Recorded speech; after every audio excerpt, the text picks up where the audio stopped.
Allô, bonsoir. Est-ce que vous m'écoutez?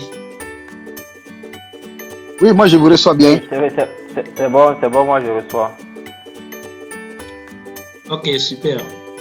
Donc, on va, au cours de cette première séance, au-delà de ce que Linda faisait, par la suite, on devait présenter le CIA. On devait parler du CIA parce qu'il faut que tout le monde soit au même niveau d'information concernant le parcours de certification dans lequel vous vous êtes engagé. C'est pour ça que on doit tout savoir concernant le CIA, premièrement. Okay? Avant d'entrer de plein pied dans les cours proprement dits, dans la préparation proprement dite. Donc, je vais dérouler un slide qui me permet d'expliquer les différents points concernant la certification CIA. Et par la suite, si vous avez des questions, vous allez les poser. Par la suite également, on va faire un tour de table pour se présenter les uns aux autres. Donc voilà le programme de cette première séance de votre formation. Donc, certification en audit interne, tout savoir. Voilà le numéro du service client, hein. C'est-à-dire pour tout besoin, pour tout problème, que ce soit un problème technique ou pas. Tout au long de votre formation, vous contactez donc l'équipe du service client à ce numéro qui s'affiche, ou bien vous faites juste un mail à l'adresse qui est là, formation@ipeonline.net. Okay.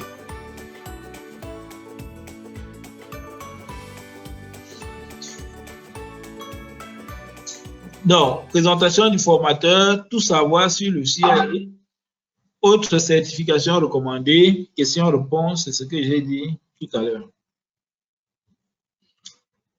Donc, pour le formateur, je suis Eric Kamenyeform, tel que c'est écrit devant votre écran.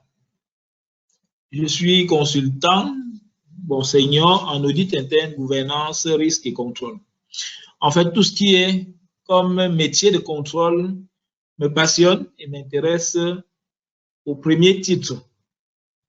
Raison pour laquelle, depuis presque, on va dire 15 ans, je développe continuellement une certaine expertise dans ces domaines, au premier rang desquels l'audit interne.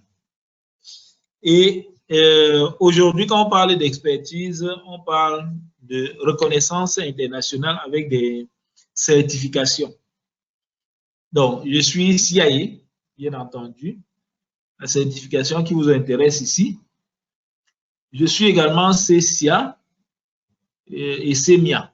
CCIA, c'est spécialiste certifié en audit interne, et CEMIA, manager certifié en audit interne. C'est des certifications un peu moins connues que le CIA, qui est beaucoup plus retentissant, mais qui font vraiment leur chemin et qui permettent, n'est-ce pas, de renforcer les compétences. Le CIA est beaucoup plus, on va dire, dense, est beaucoup plus, je ne veux pas dire complexe, mais étant donné que c'est en 3 examens, on va le dire ainsi. Les autres sont relativement plus accessibles avec un seul examen. On a le CCIA, qui est une certification d'entrée dans le domaine de l'audit. Il y a le CEMIA pour les managers de l'audit. J'ai également fait le CRMA. Pour ceux qui connaissent les certifications de l'IA, il y a 2 certifications phares, le CIA et le CRMA dans la gestion des risques. À l'époque, quand je faisais le CRMA, ce n'était pas une exigence, n'est-ce pas, d'être CIA au préalable. Mais aujourd'hui, l'IA impose d'être d'abord CIA avant de postuler au CRMA. Certification in Risk Management Assurance. J'ai également passé dans le domaine de la gestion des risques, le CRMS, spécialiste certifié en risk management. Et plus récemment, dans la gestion des risques financiers, j'ai fait le CFRM, Certified Financial Risk Manager. Pour ceux qui veulent une certaine spécialisation dans la gestion des risques du secteur financier, notamment les banques. Dans le domaine toujours avec l'IA, j'ai fait le CGAP. CGAP, c'est l'audit des services publics. Certified Government Auditing Professional. Donc, aujourd'hui, l'IA n'offre plus le CGAP comme certification, mais comme ils appellent ça certificate. Bon.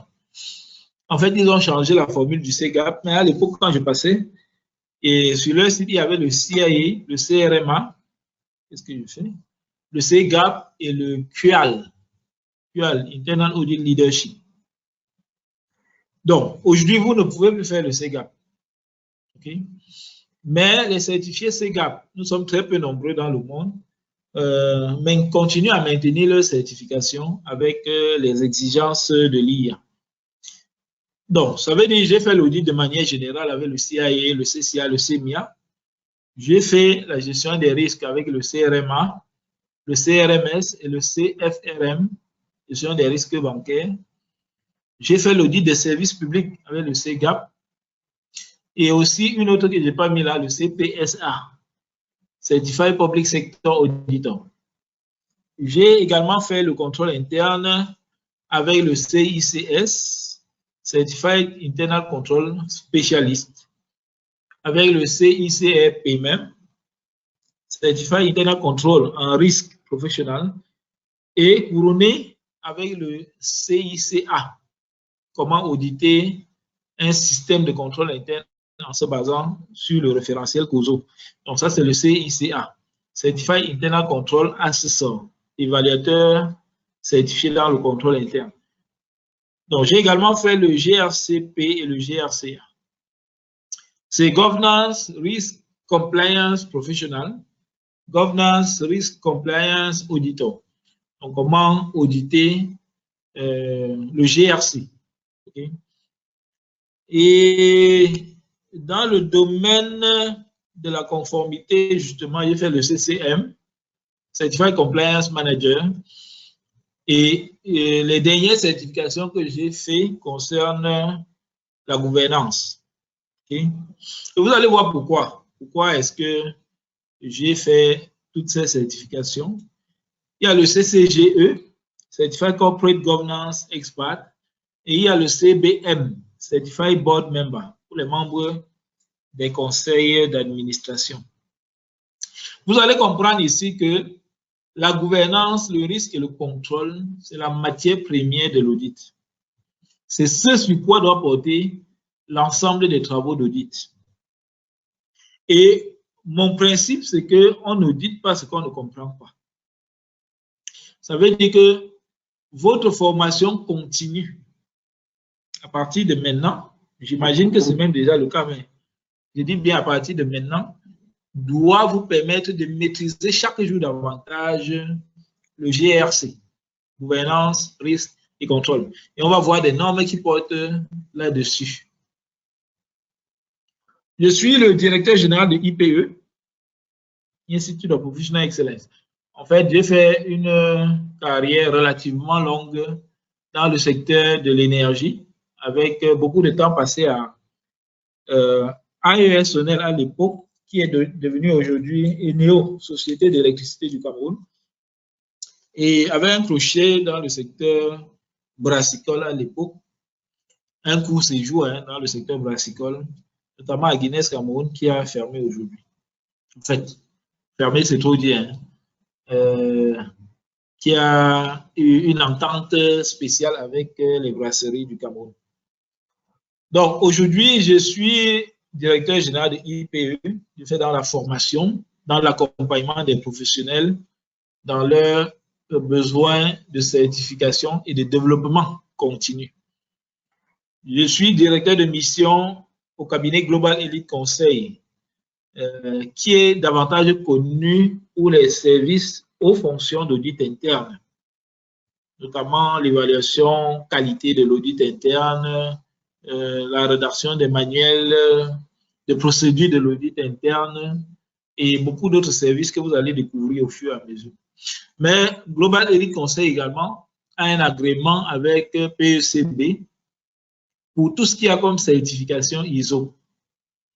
Donc, si vous êtes intéressé par une certification ISO quelconque, Global Elite Conseil vous y accompagne.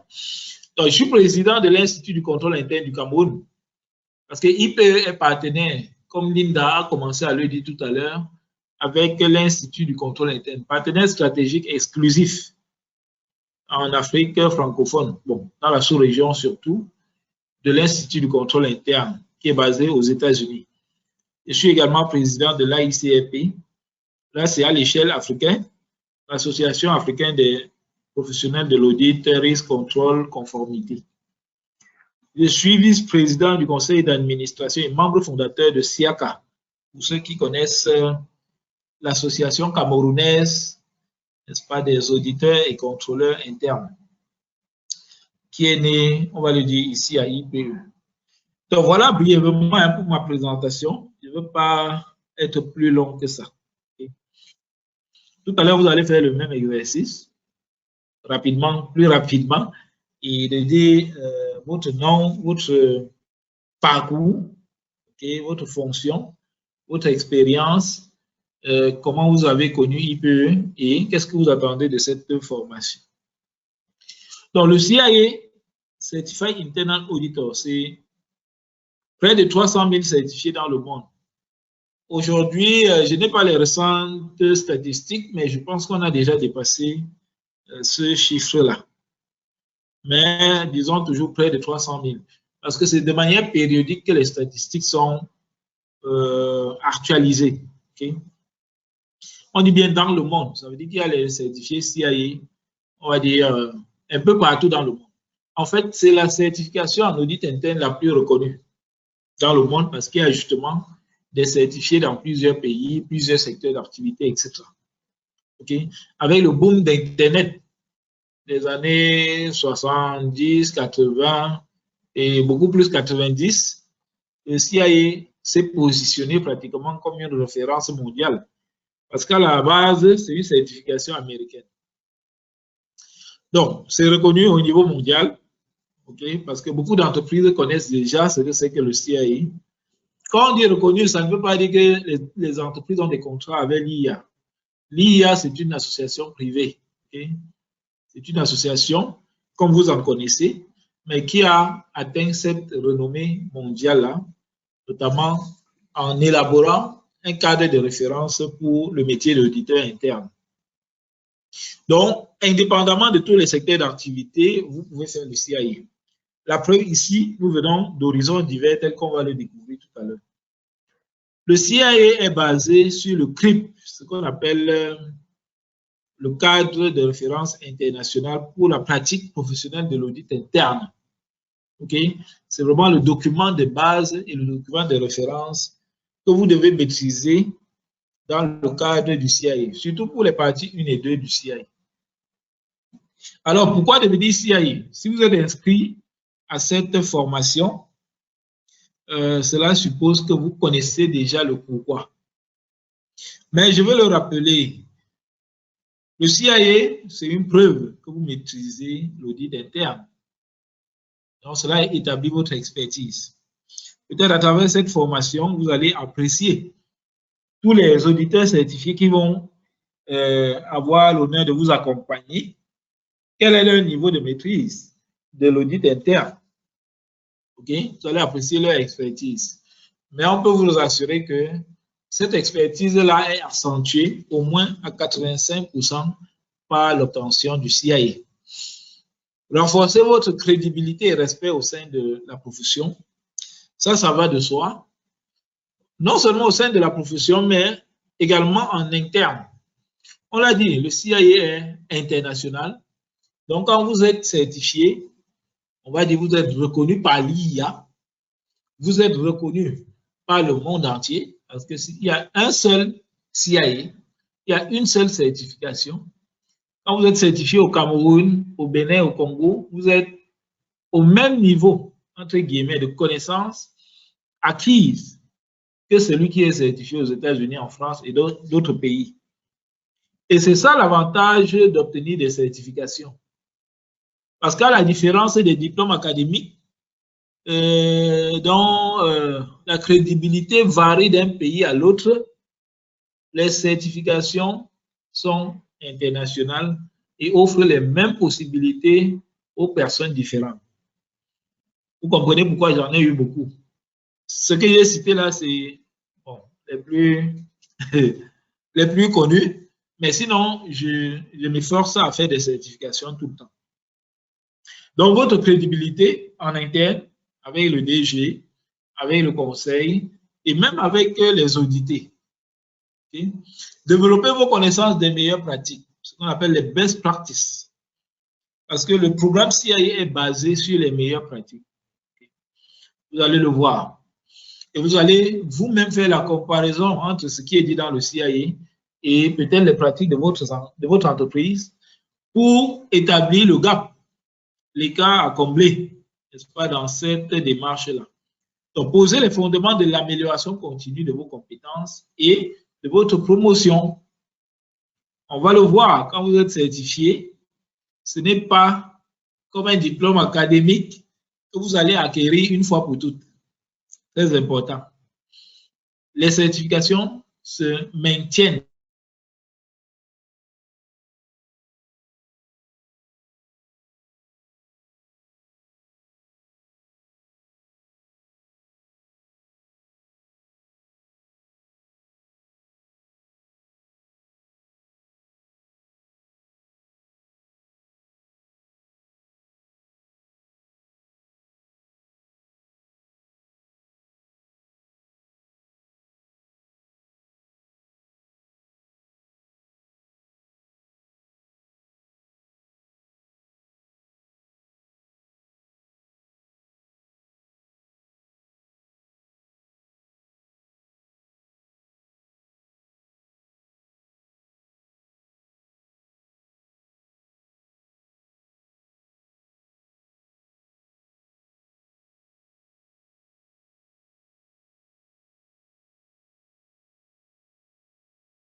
OK, est-ce que vous m'écoutez? On a eu une perturbation. Ouais, c'est bon.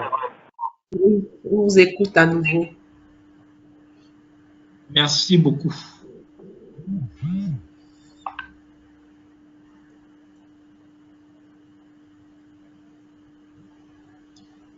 Donc, je disais tantôt avant que, en fait, vous avez arrêté de m'écouter à quel niveau je parlais de quoi? Quelqu'un peut me rappeler?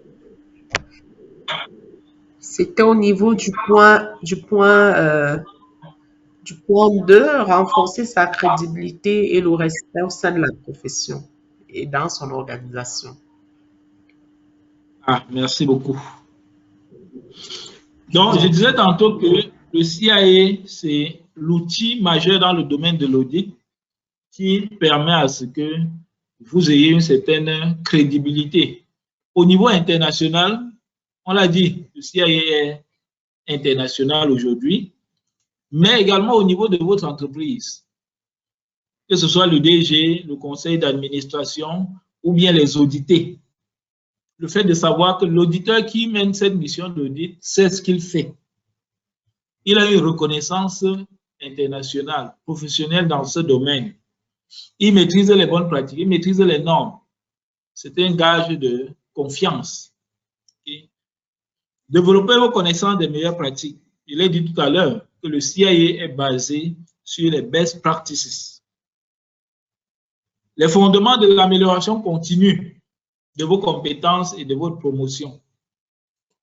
J'ai dit que le CIA, bon, les certifs en général, à la différence des diplômes académiques, exigent que vous vous formiez en continu.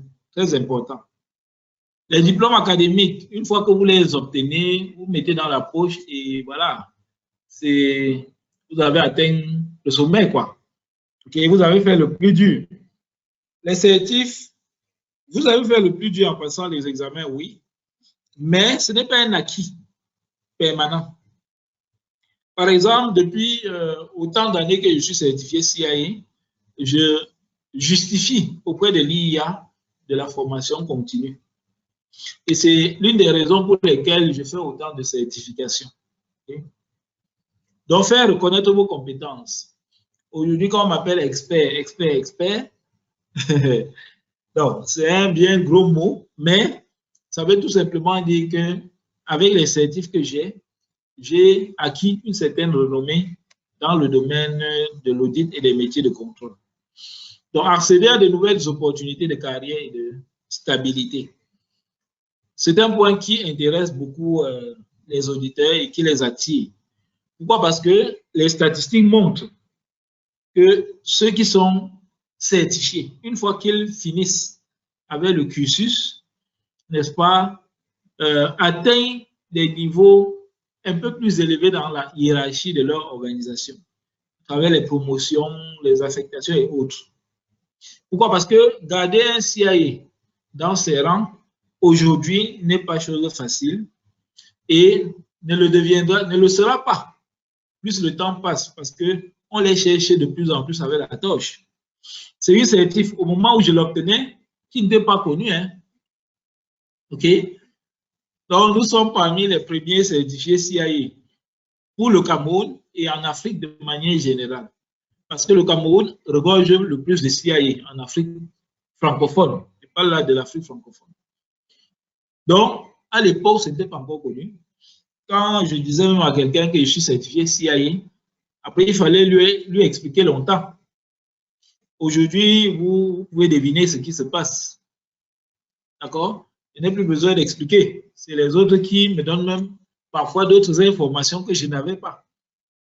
Donc, gagnez le respect et vous distinguer de vos pairs. Des avantages et des incitations, il y en a tellement. Mais le plus gratifiant, c'est d'abord le sentiment de maîtriser son domaine et d'être reconnu. Pour moi, au-delà des aspects financiers, c'est vraiment ça qui m'a apporté le plus de satisfaction. D'être reconnu dans son domaine, de maîtriser son domaine et d'être capable d'aider les autres à atteindre ce niveau de maîtrise aussi. Mais sinon, au niveau des gains, vous avez le potentiel désormais en étant certifié d'avoir une rémunération supérieure d'au moins 51%. C'est les statistiques de l'IA hein, au niveau mondial qui le disent. Et tous ceux qui sont certifiés, enfin les études menées, montrent que quand vous êtes certifié, vous avez la probabilité que votre salaire soit revu à la hausse est très élevée. Et la moyenne des revalorisations au niveau mondial est de 51%. Ce qui veut dire que si vous aviez 1 million, voilà, 1,5 million, c'est pratiquement la moyenne telle que l'indiquent les études faites par l'IA. Donc voilà quelques éléments qui justifient l'intérêt pour la certification CIA. Et pour les autres certifications également, hein, parce que tous les certifs n'ont pas la renommée du CIA, mais chaque certif augmente votre employabilité et votre crédibilité professionnelle. Parce que quand vous avez un élément qui vous distingue de la masse, c'est très important pour votre carrière. Okay? Donc, ici, au-delà de tout savoir sur le process, les étapes pour que vous vous certifiez, je veux dire, après cette première séance introductive, c'est vous devez préparer un planning d'études. On va le voir tout à l'heure. Vous devez vous former. Vous êtes en train de le faire, mais vous devez étudier. Vous devez faire la différence entre la formation.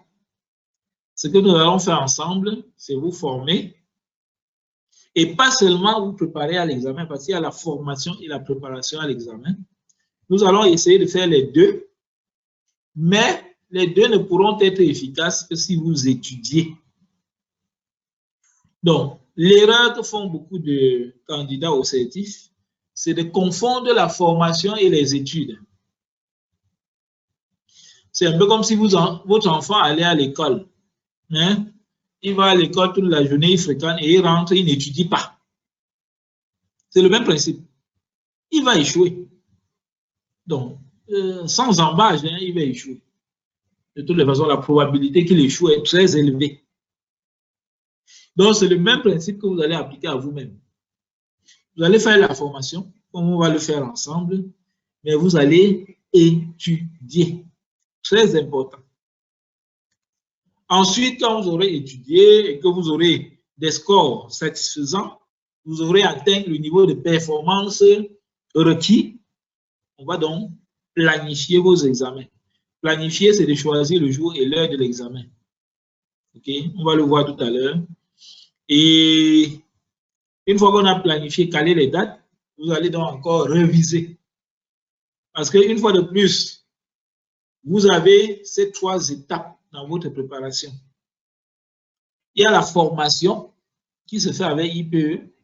Il y a les études qui se font individuellement. Et il y a les révisions pour aller composer qui se font également individuellement. Vous pouvez choisir de les faire ensemble. Hein.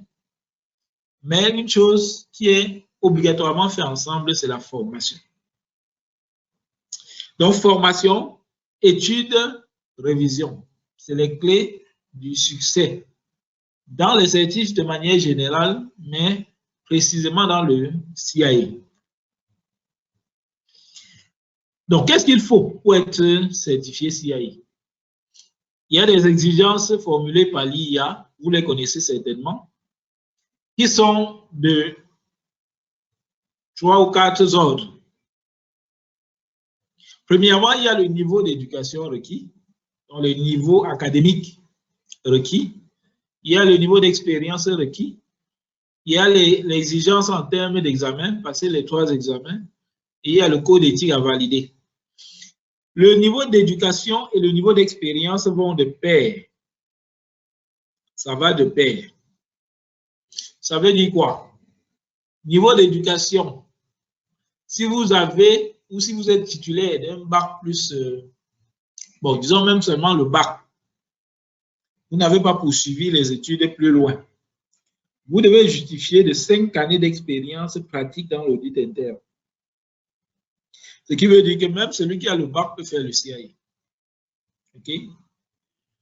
Maintenant, si vous avez un niveau bac plus 3 en licence, vous devez justifier de 2 années d'expérience dans l'audit interne ou les métiers connexes. Les métiers connexes s'appellent la comptabilité, le contrôle financier, la conformité, contrôle permanent, contrôle interne, contrôle de gestion, tout ce qui a un peu contrôle dedans, là, c'est bon. C'est ça les métiers connexes. Donc, si vous avez un niveau Bac plus 5, donc un master, par exemple, vous devez justifier d'une année seulement, de 12 mois, on va le dire ainsi. Donc, le niveau d'éducation et le niveau d'expérience sont deux exigences qui sont corrélées. Ensuite, comme je l'ai dit, il faut approuver le code éthique de l'IA. On va le voir plus tard. Il faut valider les 3 examens. Et c'est là où le véritable challenge se trouve. Il ne faut pas se tromper et confondre de priorité. La priorité, c'est réussir les 3 examens. Et même les étudiants font le CIA. Sauf qu'un étudiant fera les 3 examens, il va réussir même, mais il ne sera pas certifié puisqu'il n'a pas encore d'expérience. Il va attendre d'abord d'avoir l'expérience pour justifier et obtenir sa certification. Donc, la période d'éligibilité, c'est 3 ans. À l'époque, c'était 4 ans. Mais depuis quelques années seulement, ça a été ramené à 3 ans. À l'époque même, les examens, c'était en 4 parties. Moi, j'ai composé le CIA en 4 parties. Donc, dans la période de transition, là, nous étions en plein dedans. Donc, j'ai composé en 4 parties. Et par la suite, j'ai eu un petit souci. Une partie a été annulée et je l'ai composé, la dernière partie, dans la nouvelle formule qui était déjà annoncée. Donc, vous avez 3 ans maximum pour terminer les 3 examens et remplir les autres critères de certification. OK? Mais quand vous vous inscrivez à l'IPE, ce n'est pas pour faire 3 ans, mon frère. 3 ans, c'est trop long. Parce que 3 ans considère que même si vous n'avez pas beaucoup de temps, vous voyagez beaucoup, vous êtes constamment indisponible, vous êtes quelqu'un qui étudie lentement, vous êtes quelqu'un qui n'aime même pas lire, vous pouvez lire même une page par toutes les semaines, ou bien, je ne sais pas trop quoi, vous échouez beaucoup, parce que ça également, vous pouvez bien étudier mais échouer. On vous donne maximum 3 ans pour réussir. La réputation que nous avons eue, ce n'est pas que nous donnons la réussite aux gens, non.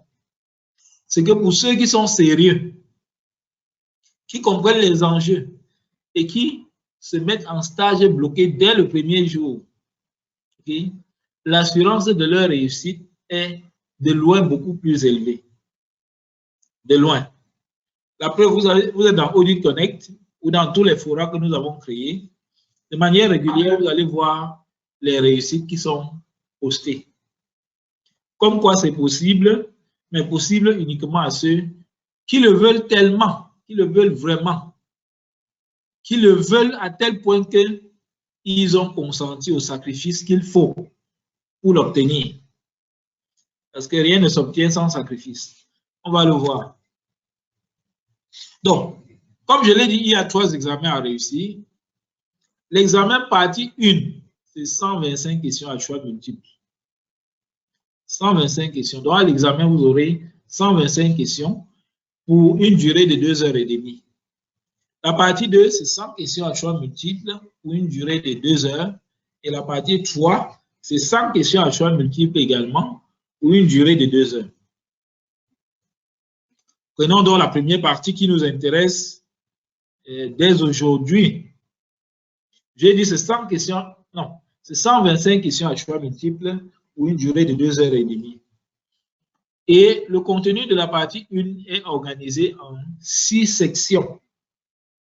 Vous pouvez les appeler les chapitres, comment dire, les modules ou tout autre thème avec lesquels vous êtes le plus familier. Mais dans le programme, c'est les sections. La section 1 porte sur les fondations de l'audit interne. Nous allons engager cette section dès le prochain cours. Et votre épreuve à l'examen sera constituée de 15%. de cette section, à 15% de cette section. Les fondations. La deuxième section qu'on verra par la suite, c'est l'indépendance et l'objectivité de l'audit interne ou de l'auditeur. C'est également 15% la proportion des questions qui viennent là-dessus à l'examen. La troisième, c'est la compétence et la conscience professionnelle. Ça représente 18% à l'examen. Ensuite, on va parler du programme d'assurance et d'amélioration qualité qui représente 7% à l'examen. Avant d'aborder donc la section la plus costaude et la plus volumineuse qui représente 35% de l'épreuve à l'examen. Il s'agit de la gouvernance, la gestion des risques et le contrôle interne. Vous comprenez pourquoi tout à l'heure j'ai dit s'il y a 3 domaines que l'auditeur doit s'efforcer de maîtriser le plus possible, c'est le GRC, Governance, Risk and Compliance. On contrôle. Et dans le CIA, le volume que cela occupe témoigne à suffisance de l'intérêt pour les auditeurs que cette partie devrait représenter. La dernière section, donc, c'est un prolongement de la section 5 sur le risque, mais là, précisément, on traite des risques de fraude. Et ça représente 10% de l'épreuve à l'examen. Les questions de fraude. Donc voilà le CIA est partie 1 qui nous attend. Maintenant, le système de l'IA, le système d'évaluation de l'IA est basé sur la classification des notions qui seront abordées en 2 grandes catégories. Il y a des notions sur lesquelles vous serez évalué au niveau basique.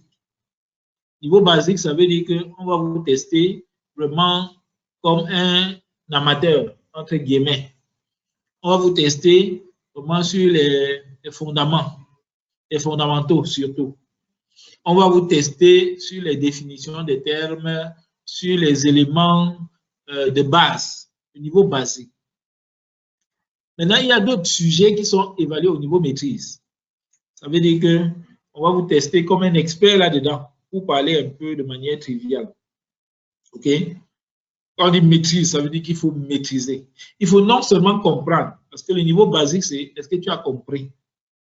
Le niveau maîtrise, c'est est-ce que tu as compris tellement que tu es capable d'appliquer? Est-ce que tu es capable d'appliquer? Parce que ces notions seront testées au niveau maîtrise, donc au niveau expert, si vous voulez. Et dans le CIA1, il y a 14 sujets au niveau basique et 16 sujets au niveau maîtrise. Les sujets dont je parle, c'est les notions. Nous allons voir beaucoup de notions qui s'organisent en ces sections-là. Le CIA est partie 2 porte sur la pratique de l'audit. Donc, la partie 1 porte sur l'essentiel de l'audit interne. Le CIA est partie 1. La partie 2, donc, c'est la pratique de l'audit interne. Donc, 100 questions à choix multiples pour une durée de 2 heures sera votre épreuve à l'examen. Et cette partie 2 est organisée en 4 sections. La première section, c'est la gestion de l'audit interne. Et cela représente 20% de votre épreuve à l'examen. Ensuite, la planification de la mission, 20%. L'exécution de la mission, 40%. C'est vraiment le plus gros. Et la communication des résultats et le suivi des actions de progrès, 20% également.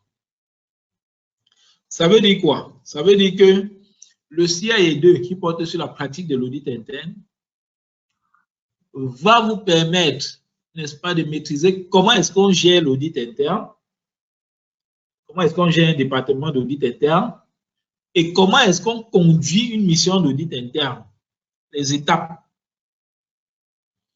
Donc, le CIA2 répond à ces 2 questions. Gestion de l'audit interne et les étapes dans la conduite d'une mission d'audit interne. Et pour répondre à ces 2 questions, donc, l'IA a organisé et structuré en 4 sections. Et il y a 14 sujets au niveau basique et 21 sujets au niveau maîtrise. Ensuite, il y a le CIA partie 3 qui porte sur la connaissance de l'organisation par l'audit interne. C'est également 100 questions à choix multiples à l'examen pour une durée de 2 heures. Et comme la partie 2, la partie 3 s'organise autour de 4 sections. La première section, qui est la plus importante, la plus volumineuse plutôt, c'est le business acumen, donc la connaissance aiguë de l'entreprise. Connaître l'entreprise que vous auditez. Connaître les processus que vous auditez, les fonctions, les activités. La deuxième section porte sur la gestion financière, la comptabilité analytique, les finances et les processus financiers. Et ça représente 20% à l'examen. Ensuite, il y a une section sur la sécurité de l'information. Vous savez que les questions de sécurité aujourd'hui et même de cybersécurité sont de plus en plus préoccupantes ou préoccupantes. Donc, l'auditeur ne peut aider véritablement l'entreprise dans la maîtrise des risques aujourd'hui sans maîtriser les risques liés à la sécurité de l'information, parce qu'on parle davantage des données. Okay? Et il y a également une section sur les technologies de l'information qui représente 20%. Donc voilà les 4 sections du CIE 3. La connaissance aiguë de l'entreprise, les questions financières, les questions de technologie et les questions de sécurité. Et il y a 32 sujets au niveau basique et 3 sujets seulement au niveau maîtrise. Et on va comprendre pourquoi. Le CIE 1 porte sur l'essentiel de l'audit, donc c'est les fondamentaux, c'est les bases. C'est les principes de l'audit, CIE 1. Disons les bases et les fondamentaux. Le CIE 2 porte sur la pratique de l'audit. En d'autres termes, ce qu'on voit dans le CIE 1, on verra comment l'appliquer dans le CIE 2. La pratique. Ce qu'on a commencé dans le CIE 1, on va le poursuivre dans le CIE 2. Parce qu'on va voir que les normes de qualification sont majoritairement traitées dans le CIE 1. Et dans le CIE 2, les normes de fonctionnement ou bien les normes de, comment on appelle ça? Disons, les normes de fonctionnement sont traitées dans le CIE 2, majoritairement. Donc, si vous voulez maîtriser les normes de manière complète, vous devez étudier au moins le CIE 1 et 2. Le CIE 3 porte sur les processus et les fonctions que vous allez auditer. Comme on a dit, vous n'allez pas auditer ce que vous ne comprenez pas. Donc, dans le CIE 3, on va vous parler des principaux processus de l'entreprise, on va le dire ainsi, ou bien les processus les plus courants dans les entreprises. Okay? Les processus généraux, on les retrouve dans la première section. Les processus spécialisés, on les retrouve dans les autres sections, avec les questions financières et les questions liées à la sécurité et aux technologies de l'information. Donc, comment est-ce que l'IA note l'examen? Vous allez être noté suivant un système de pondération. C'est-à-dire que les notes vont de 250 à 750 points. C'est un système de points. Donc, il faut un minimum de 80% du total des points pour réussir chaque examen. Ce qui suppose que sur une échelle de 250 à 750, il vous faut un minimum de 600 points ou plus pour réussir l'examen. Donc, pour passer votre examen, vous allez obtenir 600 points au minimum, ou bien 80% de 750. Et comprenez que certaines questions à l'examen sont sans valeur. Ça veut dire quoi? Premièrement, vous ne saurez pas quelle question a plus de poids que d'autres, parce que toutes les questions n'ont pas les mêmes valeurs. OK? Vous avoir des questions d'1 point, 2 points, 3 points, 4 points, 5 points, bref. Mais il n'y a pas un élément qui vous permet de distinguer les questions. Et d'ailleurs, il y a des questions même qui n'ont aucune valeur. On va dire les figurants, mais vous ne saurez pas lesquels.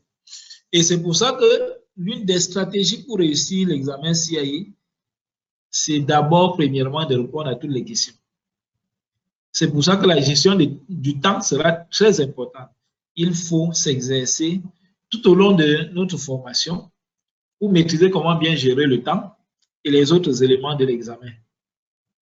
Parce que quand on dit 125 questions pour une durée de 2h30, plus vous allez laisser des questions sans réponse, moins de chances vous avez de réussir.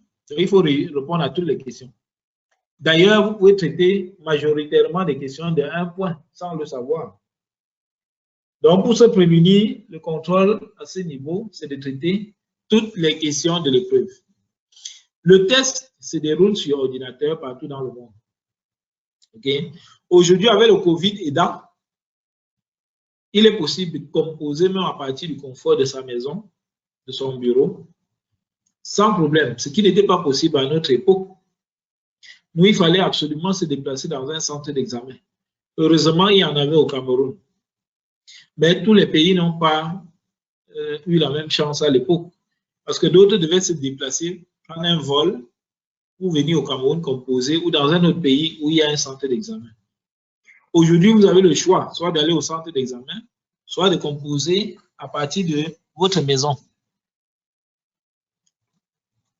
Le taux de réussite au niveau mondial est entre 42% et 45%. Ce qui veut dire quoi? C'est un projet sérieux à ne pas prendre à la légère. Parce qu'au niveau mondial, sur 100 personnes qui vont à l'examen, entre 42 et 45 personnes seulement réussissent. Ça, c'est la moyenne. Donc, ce qu'il faut comprendre, c'est que s'il y a même une seule personne qui réussit, ça veut dire que vous pouvez réussir. Ils sont entre 42 et 45%. Ça veut dire qu'en Afrique même, avec le travail que nous faisons, voilà, nos résultats sont même plutôt très appréciables. Parce qu'au niveau mondial, ce n'est pas un acquis. Et quand on dit entre 42 et 45%, il faut savoir que le reste des personnes qui échouent, en grande majorité, c'est des gens qui n'ont pas pris la certification au sérieux. Ils n'ont pas compris que ce n'est pas la chance qui va leur permettre de réussir. Le facteur chance ne représente même pas 1%. C'est le travail, le travail, le travail. Il faut étudier, il faut sentir que vous êtes en train de préparer quelque chose dont votre vie dépend. Il dit votre vie dépend. Au même titre que si on met l'arme sur votre tête, vous commencez à faire des choses même que vous ne voulez pas. À ce titre, considérez qu'on a mis un flingue sur votre temple et vous devez étudier même quand vous ne le voulez pas. Vous faites partie des 45% là. Donc, ne croyez pas que vous allez dormir et mener votre vie comme vous meniez avant. Trouvez des excuses pour ne pas étudier. Vraiment, j'ai eu une réunion toute la journée. Vraiment, j'étais très fatigué. Oh, il y a eu un deuil dans la famille. Oh, j'ai voyagé, etc., etc. Toutes ces alibis-là ne servent à rien. Ça ne vous aidera pas. Et ce qu'on va dire, c'est que les 45% qui réussissent là sont en grande majorité des professionnels très occupés et plus occupés même que vous. Comment se fait-il donc qu'ils parviennent à préparer un certif comme le CIA, à le réussir ou à la réussir, et vous, vous êtes tellement occupé que c'est très facile d'utiliser ces alibis-là pour ne pas travailler. Non. Moi, quand je préparais ça, je me levais chaque jour à 4 heures et j'étudiais 2 heures avant d'aller au boulot. OK? D'autres adoptent d'autres méthodes. D'autres sortent de la maison à 6 heures, ils arrivent au boulot, ils étudient 1 heure avant que les collègues n'envahissent le bureau. Pour certains, d'autres vont même à 5 heures. D'autres prennent leur pause, ils étudient. D'autres préfèrent étudier le soir avant de dormir. Quoi qu'il en soit, vous devez trouver votre méthode et surtout la discipline. Donc le faire, quoi qu'il en coûte. Bon, entre guillemets. Je vais dire, considérez toujours qu'il y a un flingue qu'on a mis sur votre tête. Et vous devez le faire, que vous le vouliez ou non. Parce que quand on s'inscrit à IP, ce n'est pas pour aller nous souiller. Et pour que vous ne nous souillez pas, il faut qu'on travaille ensemble pour que le succès soit au rendez-vous. IP va faire sa part, comme on commence aujourd'hui.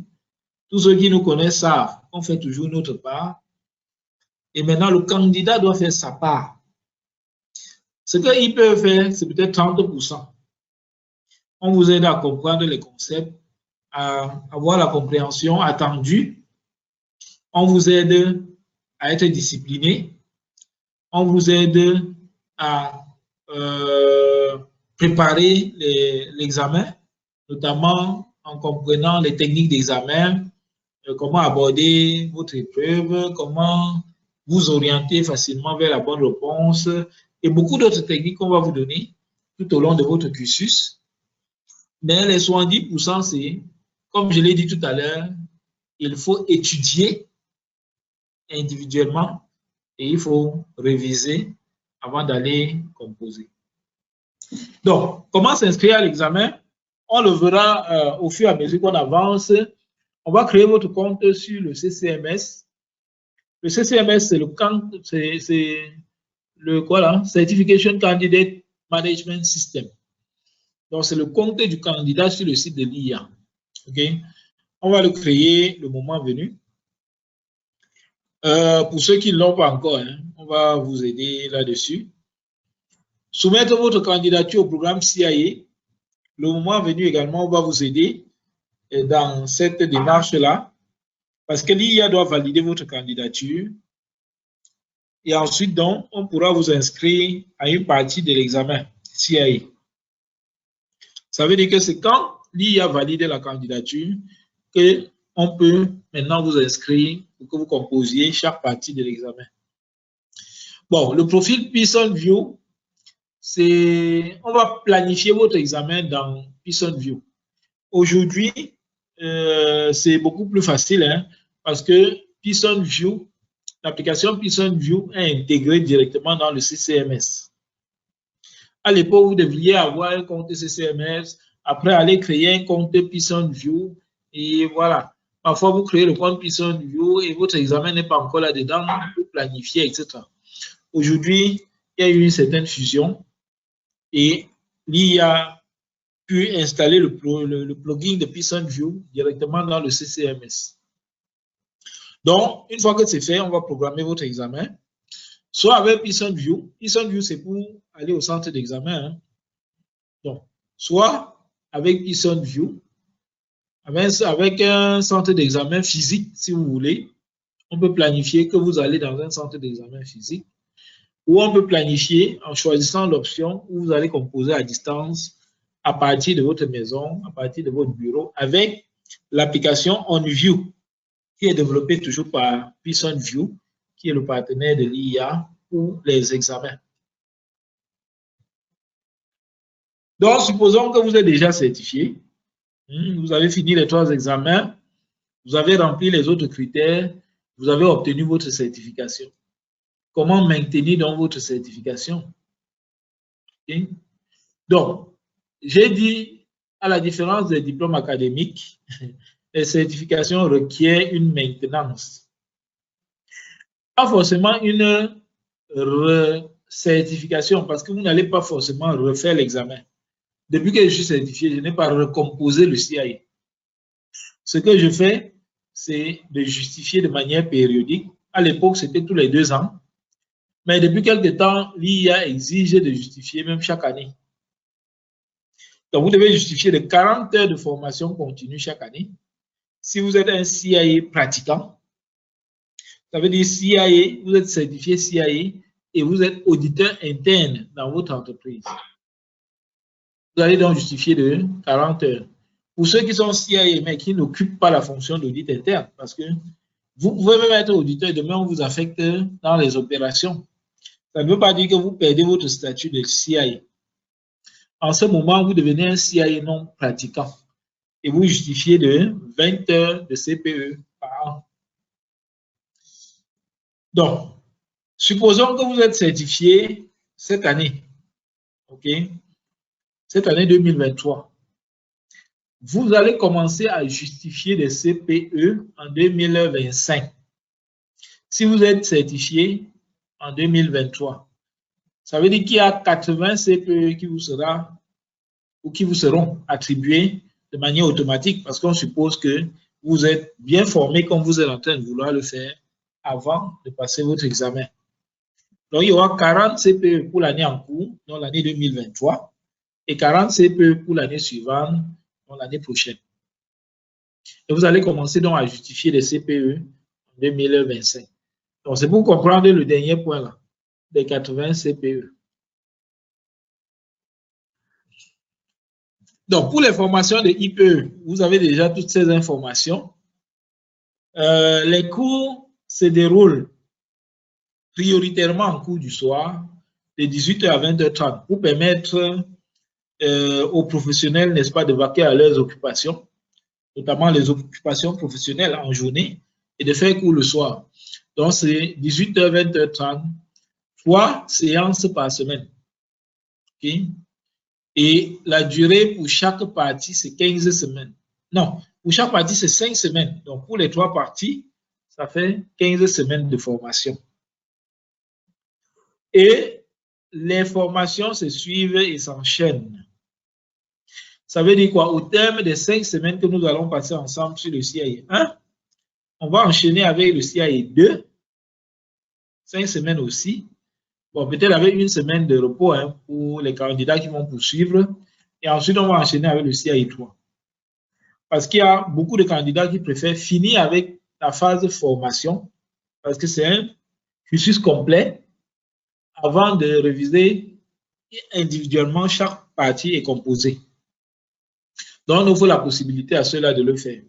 Et également, les statistiques montrent que ceux qui étudient au minimum les 2 premières parties avant de composer ont tendance à réussir plus aisément. Okay?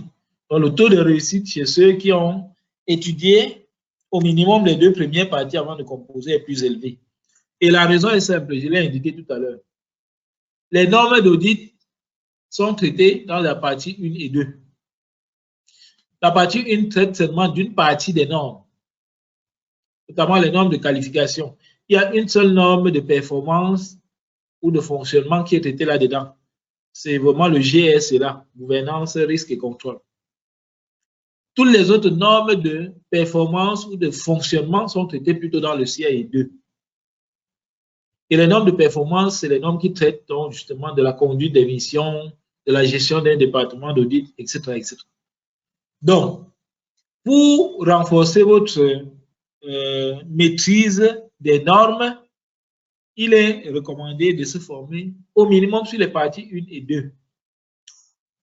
L'IA scinde juste parce que traiter toutes les normes dans une seule partie peut être fastidieux. Okay? Toutes les normes d'audit. C'est pour ça que le CIA est organisé en parties.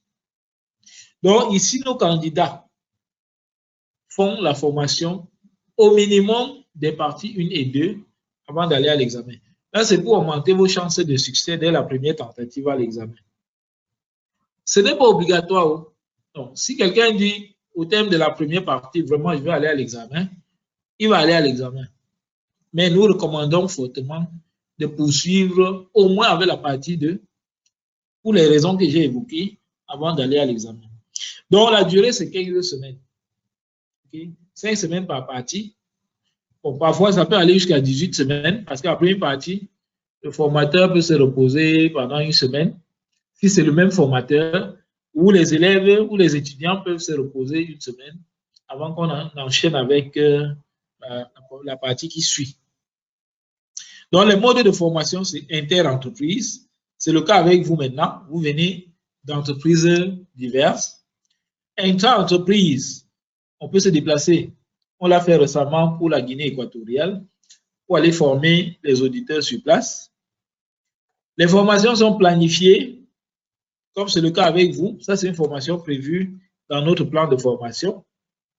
Ou des formations sur mesure personnalisées, c'est-à-dire qu'on peut organiser une session de formation à la demande d'une entreprise. Donc, ça, c'est l'option cours du soir. Il y a des entreprises ou bien des candidats qui choisissent l'option cours du jour, qui s'organisent en formation intensive et accélérée. Ça veut dire qu'au lieu de 15 semaines, ils se forment en 24 jours pour les 3 parties. Cette fois-là, en cours du jour, de 9h à 17h. Et c'est tous les jours pendant 24 jours. C'est-à-dire que 7 jours pour la partie 1, 7 jours pour la partie 2 et 10 jours pour la partie 3. OK? Ça, c'est les formations cours du jour qui peuvent requérir que vous preniez un congé ou bien que l'entreprise vous libère. Et sinon, ceux qui n'ont pas cette chance, entre guillemets, font la formation en cours du soir. Quand on dit 7 jours pour la première partie, c'est la formation et la révision. Parce que normalement, en 5 jours, de 9h à 17h, la partie 1 est couverte. Maintenant, il y a 2 jours pour réviser avant d'aller à l'examen, pour ceux qui vont à l'examen immédiatement après.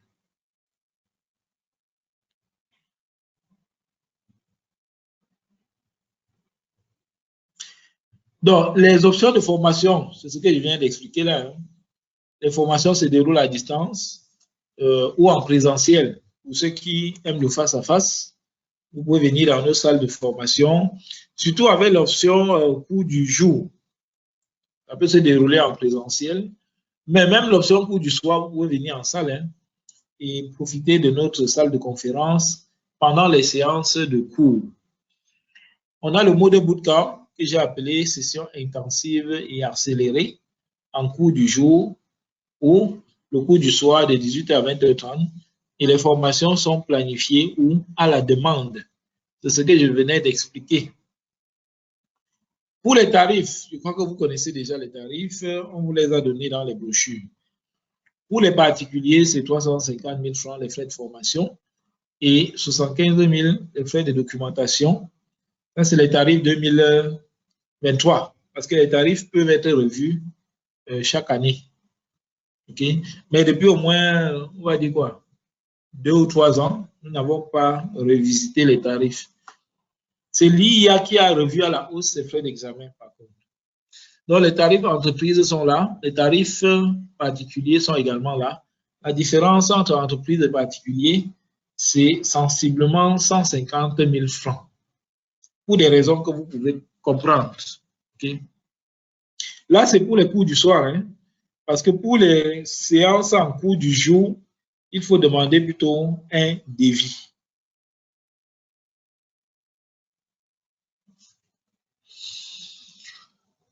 Donc, pour préparer le CIA, il y a beaucoup de kits que vous pouvez trouver sur Internet. Il y a le kit CIA Learning System de l'IA, de Holmes Corporation, en partenariat avec l'IA. Il y a le kit de Gleim, qui est le kit le plus reconnu au niveau mondial. Gleim, c'est une organisation distincte hein, qui développe des kits pour la préparation. Il y a le kit de Hawk International, qui est également reconnu. Il y a le kit de Wiley, il y a le kit de Surgeon, il y a tellement de kits. Il y a également le kit Success Exam que nous privilégions pour notre formation CIA. Et je crois que vous avez reçu déjà vos manuels Success Exam que nous considérons avoir fait ses preuves en termes de taux de réussite aussi. Donc, ça ne veut pas dire que les autres kits ne vous aident pas, non.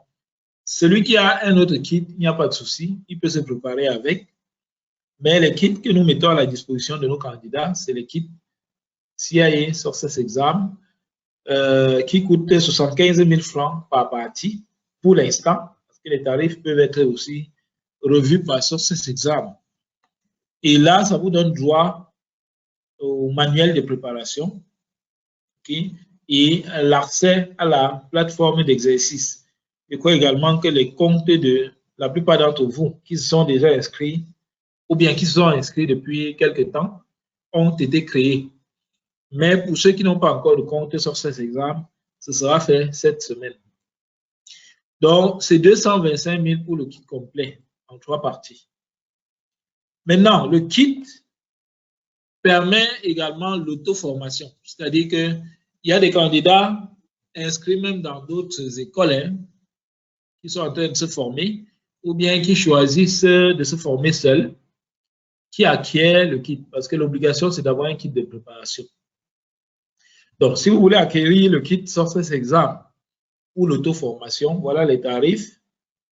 199 900 pour la partie 1, 199 900 pour la partie 2, 199 900 pour la partie 3.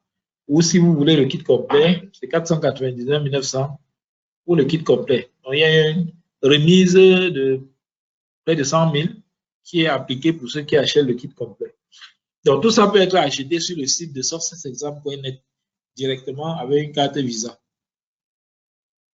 Mais vous, comme vous êtes inscrit comme candidat régulier, nous allons cheminer ensemble et voilà les tarifs qui vous ont été facturés certainement, 75 000 par partie. Les frais d'examen, vous pouvez les retrouver sur le site de l'IIA et ces frais peuvent être modifiés à la discrétion de l'IIA. Okay? Mais les frais présents actuellement sur le site, en dollars, dollars américains, c'est ce que vous voyez au tableau. Maintenant, les non-membres payent beaucoup plus cher que les membres de l'IIA. C'est pour ça que vous avez dû voir que nous indiquons toujours qu'il est préférable d'être membre de l'IIA avant de s'inscrire à un examen.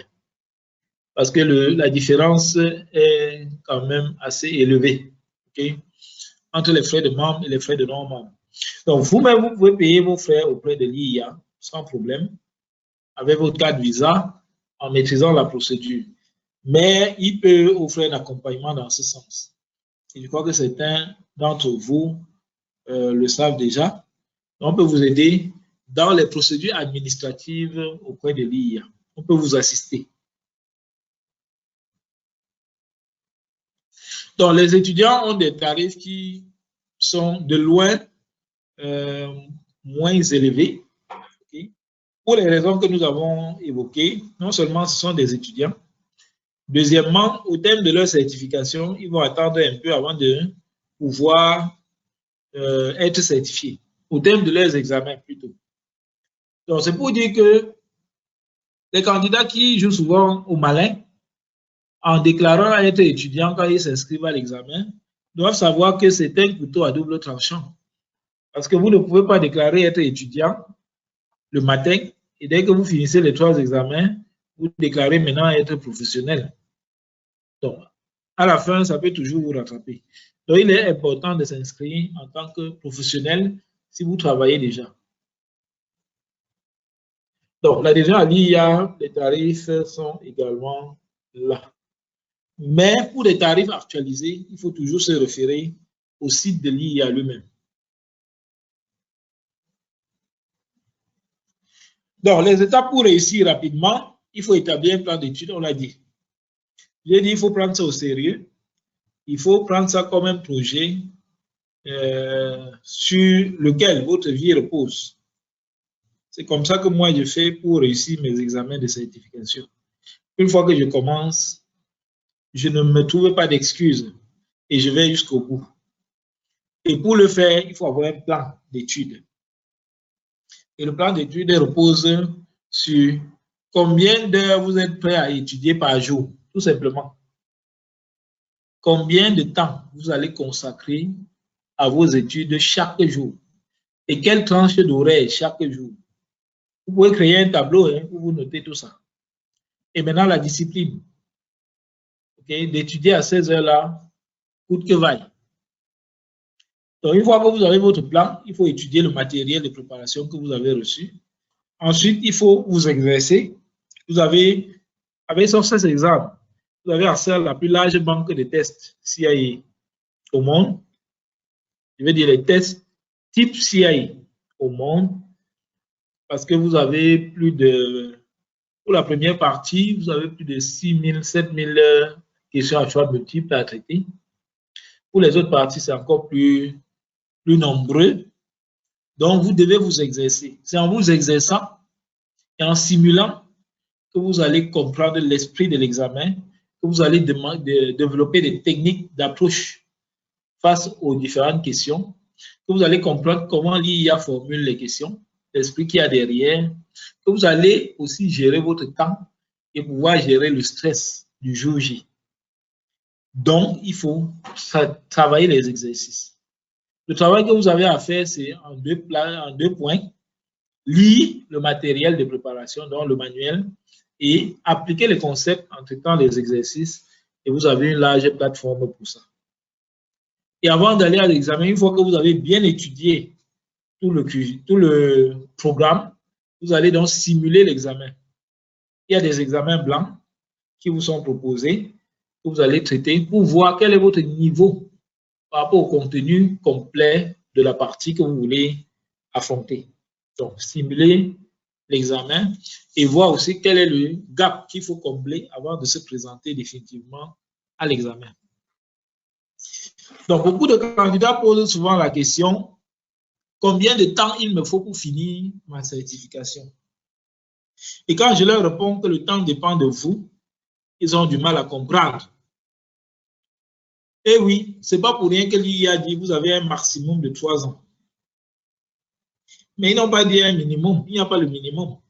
Ça veut dire que vous pouvez passer votre certification aussi rapidement que vous le souhaitez. Mais au plus tard, dans 3 ans, vous devez avoir terminé. Sinon, on annule même ce que vous avez fait, vous recommencez à zéro. Pourquoi? Parce que la durée de votre certification dépend de vous. Ce n'est pas le temps mis qui compte, mais c'est le volume de travail consacré quotidiennement au CAI qui compte. C'est le temps consacré au CAI quotidiennement qui compte. Pourquoi? Parce que quand vous fassiez 2 ans, 3 ans avant de terminer, ou que vous le terminez après 3 mois, 4 mois, 5 mois, 6 mois, comme d'autres le font, c'est le volume horaire que vous allez consacrer à vos études qui compte. Et les études menées par l'IA montrent qu'il faut en moyenne 55 à 65 heures d'études pour le CAI 1, pour couvrir le CAI 1. OK? Ce n'est pas un hasard si notre formation s'étale sur 5 à 7 semaines. Parce qu'entre 5 et 7 semaines, nous couvrons 55 à 65 heures de cours avec vous. Et vous devez couvrir également 55 à 65 heures d'auto-formation. Donc, d'études et de révision. Très important. Parce que je l'ai dit d'entrée de jeu. Vous devez trouver dans votre programme le temps quotidien pour qu'au bout, avant d'affronter l'examen pour chaque partie, pour la partie 1 qui nous concerne, vous ayez couvert 55 à 65 heures minimum d'études individuelles. Et si vous cumulez avec ce que vous allez faire avec IPE, vous voyez que vous êtes très loin en termes de volume horaire consacré au CAI. Okay? Pour le CAI 2, il faut 60 à 70 heures. C'est pour ça que la partie 2, bon, peut parfois aller jusqu'à 6 semaines, 8 semaines, ça dépend. Mais quand le professeur, quand le formateur est vraiment rigoureux, 5 semaines, vous avez terminé.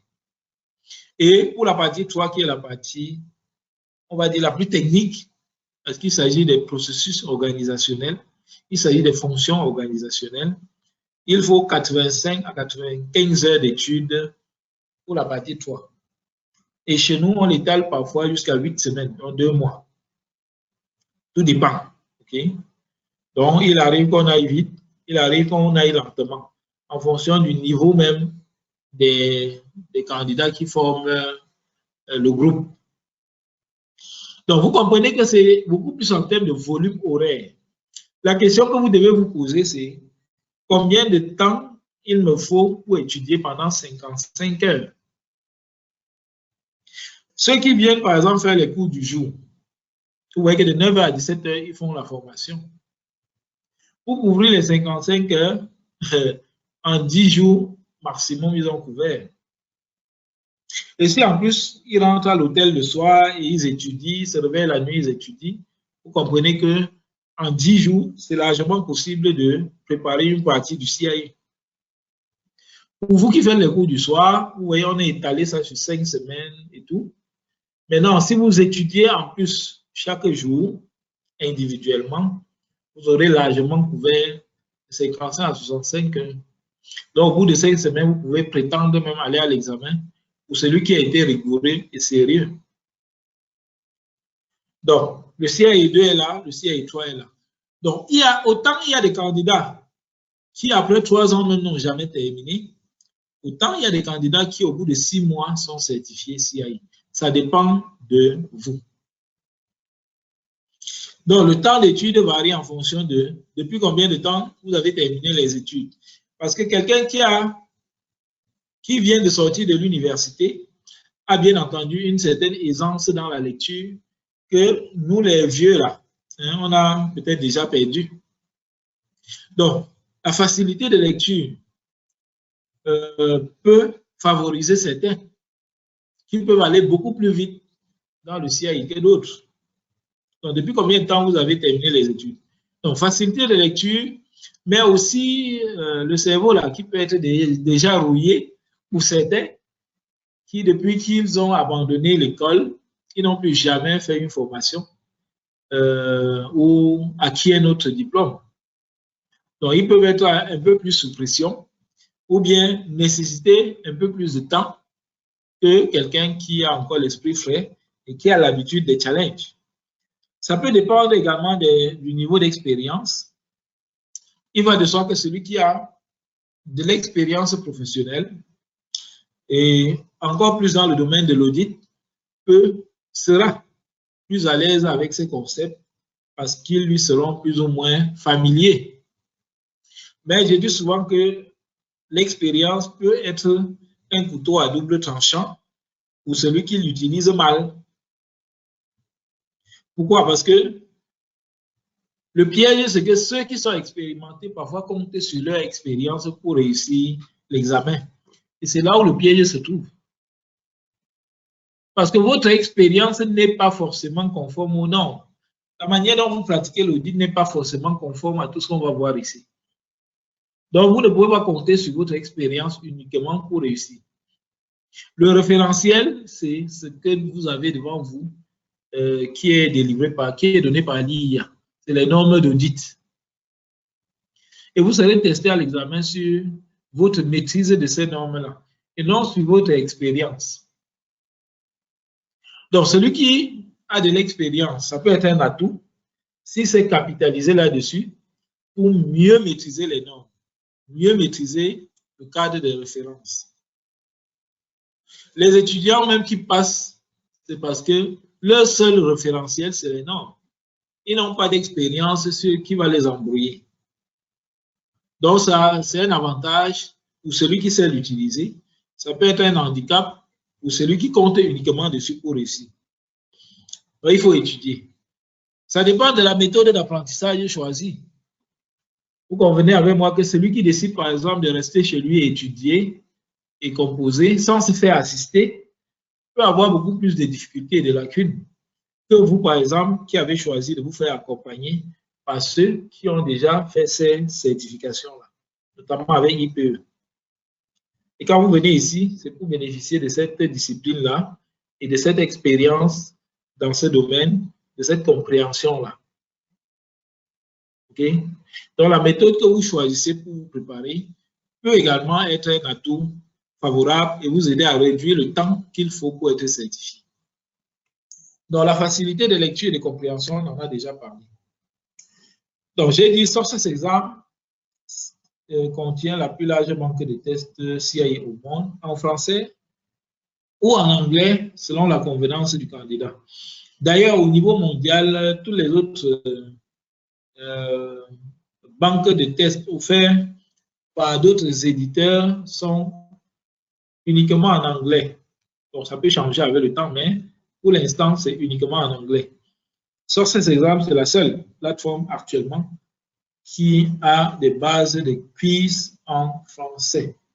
Ça justifie aussi pourquoi est-ce que nous avons opté pour cela. Mais sinon, vous avez des exercices qui sont continuellement ajoutés, hein, parce que le nombre qui est donné là change régulièrement. On travaille sur les exercices, on ajoute des exercices chaque jour. Il y a des quiz organisés par section.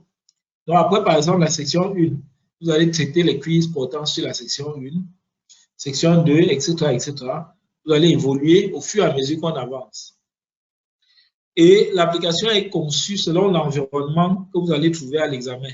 Ça vous permet de vous familiariser au quotidien avec l'environnement de l'examen en traitant les exercices.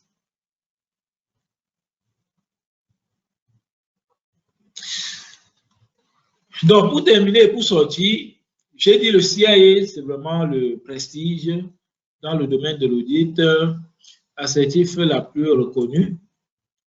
Mais sinon, il y a beaucoup d'autres certifications en audit interne ou dans d'autres domaines, surtout dans le GRC, comme je l'ai dit, qui devraient captiver votre attention. J'ai dit, il y a le CCA, Certified Specialist in Internal Audit, qui est délivré par GECB.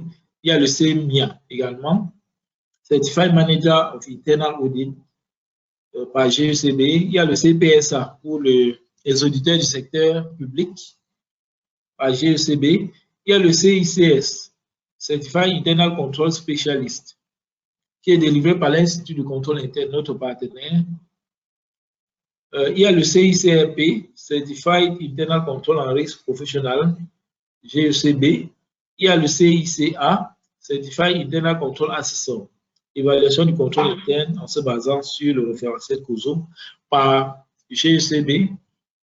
Il y a le CRMS, Certified Risk Management Specialist, on en a parlé.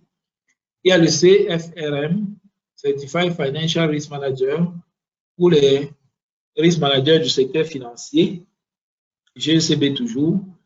Il y a le Certified Financial Crime Professional, Certified Corporate Governance Expert, on l'a dit.